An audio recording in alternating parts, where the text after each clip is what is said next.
نحمده ونصلي ونسلم على رسوله الكريم اما بعد فاعوذ بالله من الشيطان الرجيم بسم الله الرحمن الرحيم ذلك الكتاب لا ريب فيه هدى للمتقين صدق الله مولانا العظيم۔ آج کی اس نہایت ہی حساس نوعیت کی محفل میں موجود تمام علماء کرام، سادات کرام، مشائخ اعظام، یہ ہم سب لوگوں کے لیے نہایت ہی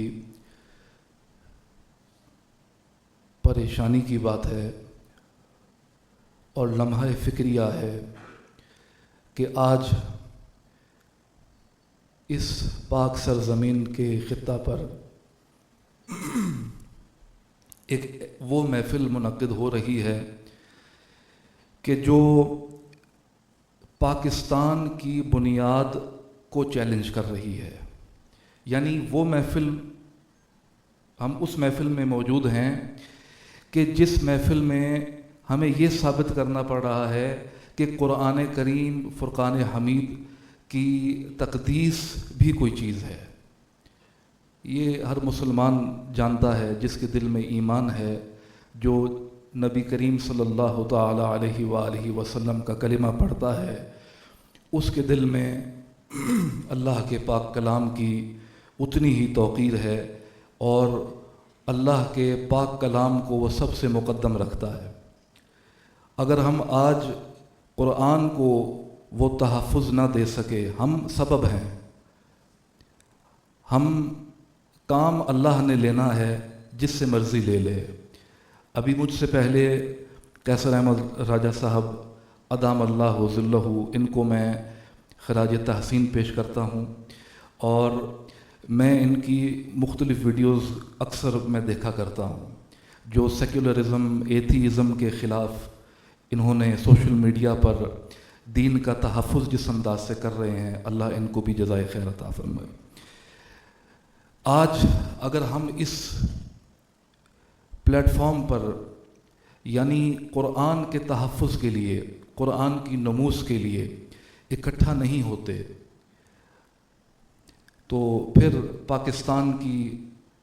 جو بنیاد ہے وہ ختم ہو جاتی ہے۔ میں ابھی بیٹھا یہاں یہ سوچ رہا تھا کہ جن ہمارے آباء و اجداد نے ہجرتیں کی ہیں اور پاکستان کے لیے اپنی جانوں کا نذرانہ پیش کیا ہے، اپنی خواتین کی عزتوں کو پامال کیا ہے، اور یہ سب کچھ دیکھتے ہوئے وہ لوگ اس بات پر ڈٹے رہے کہ پاکستان بننا چاہیے، وہ آخر کیا وجہ تھی؟ وجہ اس کی یہی تھی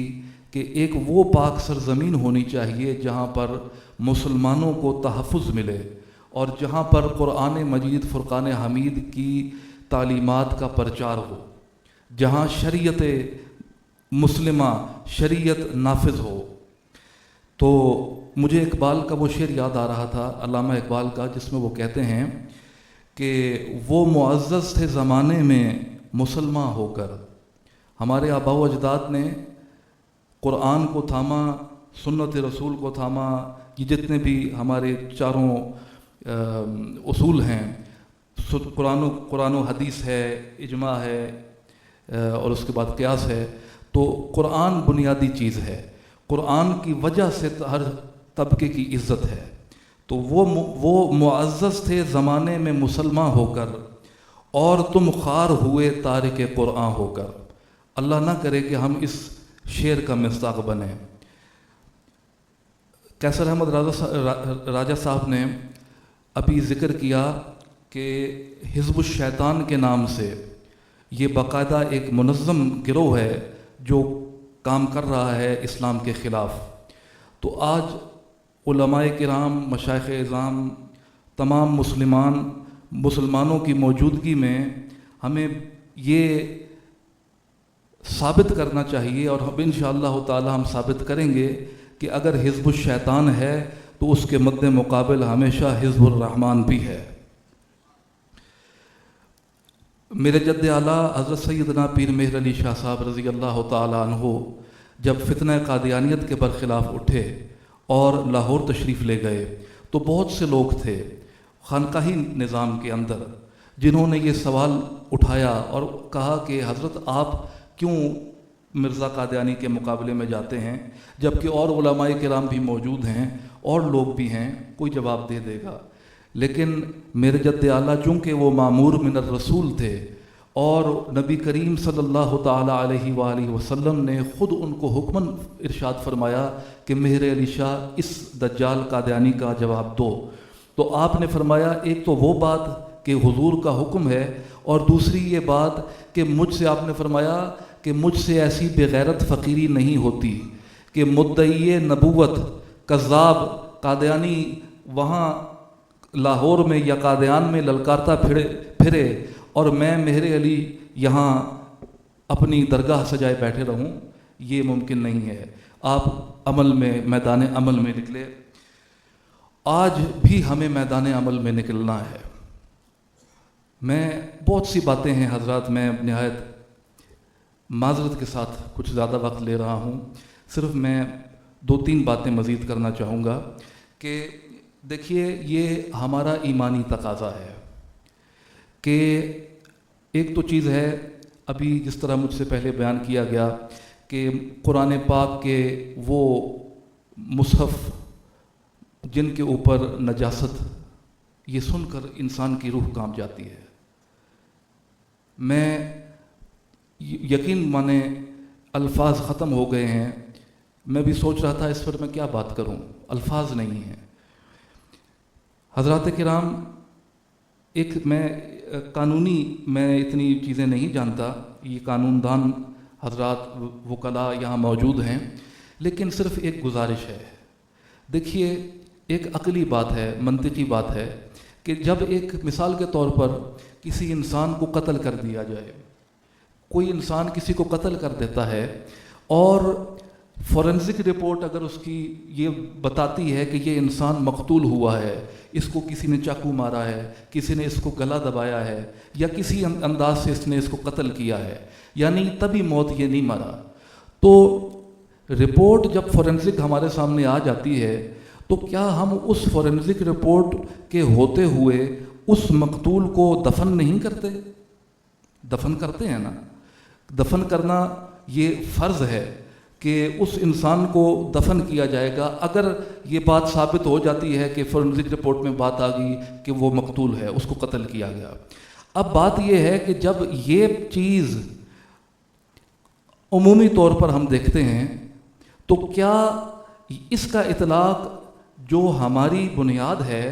ایمانیات کی جزء اول ہے، سر فہرست قرآن مجید فرقان حمید ہے، اگر فورنزک رپورٹ میں یہ بات آ گئی ہے کہ اور وہ لوگ جو ملوث ہیں اس شیطانی عمل میں ان لوگوں کی نشاندہی بھی ہو گئی ہے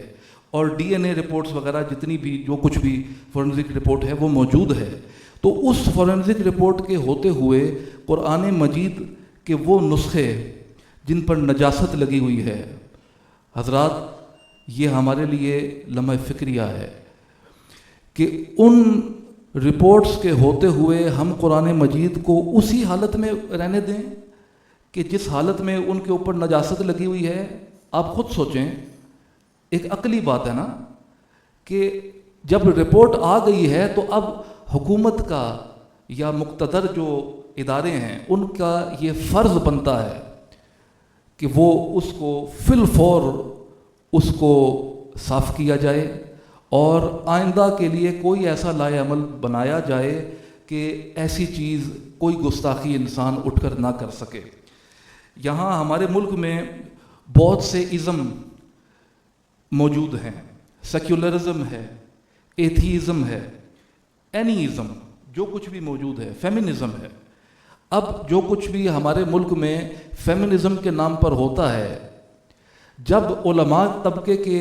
کی طرف سے یہ بات کی جاتی ہے کہ یہ فحاشی ہے، یہ اسلام سے روگردانی ہے، اسلامی تعلیمات کے برخلاف ہے، تو دوسری جانب سے تحفظ پیش کیا جاتا ہے فیمنزم کو بھی۔ اور ایسے لوگ موجود ہیں کہ وہ کہتے ہیں کہ ان لوگوں کو، فیمنسٹ لوگوں کو اب اظہار رائے کا حق ہے۔ تو جب ان کو اتنا آپ تکیہ دیتے ہیں، سپورٹ دیتے ہیں کہ وہ اپنا جو کچھ بھی وہ کرنا چاہیں کھل کھلا کر کرتے ہیں، تو جب اسلام کی بات آئے اس پر ادارے خاموش ہو جائیں، حضرات یہ بہت بڑا المیہ ہے، بہت سوچنے کی بات ہے۔ میں دربار شریف کا ایک نمائندہ ہونے کی حیثیت سے، پیر مہر علی شاہ صاحب رضی اللہ تعالیٰ عنہ کی اولاد ہونے کی حیثیت سے میں یہ بات کر رہا ہوں، اگرچہ دربار شریف کا یہ انداز نہیں کہ کسی بھی وہ سیاسی یا اس حوالے سے وہ کسی مسئلے میں پیش ہوتے ہیں، لیکن یہ مسئلہ سیاسیات کے ساتھ تعلق نہیں رکھتا، یہ ایمانیات کے ساتھ تعلق رکھتا ہے، بنیادی ایمانی مسئلہ ہے۔ اس مسئلے کے ضمن میں جہاں کہیں بھی جس مقام پر بھی مجھ ناچیز کی کوئی خدمت پیش، کوئی ضرورت پیش آئے، آپ نے مجھ فقیر کو یاد رکھنا ہے، اور میں آپ کے یہ بات زبانی تو ہے لیکن انشاءاللہ تعالی آپ اس کو عملی طور پر بھی دیکھیں گے کہ میں شانہ بشانہ آپ کے، اگر پارلیمان میں جانا ہوتا ہے، کسی بھی جگہ جانا ہوتا ہے، عدالت میں جانا ہوتا ہے، تو میں بذات خود اپنی میں بات کر رہا ہوں کہ میں آپ کے ساتھ ہوں۔ اور دربار شریف، اور وہ جو ہے نا، علامہ نے کہا تھا کہ نکل کر خانقاہوں سے ادا کر رسم شبیری، وہ انہی لمحات کے لیے، انہی سرکمسٹینسز کے لیے علامہ نے اس بات کو ایڈریس کیا تھا کہ ٹھیک ہے وہ دربار کے معاملات بھی چلتے ہیں، تصوف کے معاملات بھی چلتے ہیں، تربیت کے معاملات بھی چلتے ہیں، لیکن جب بنیاد، جب ایمان اور قرآن پر بات آ جائے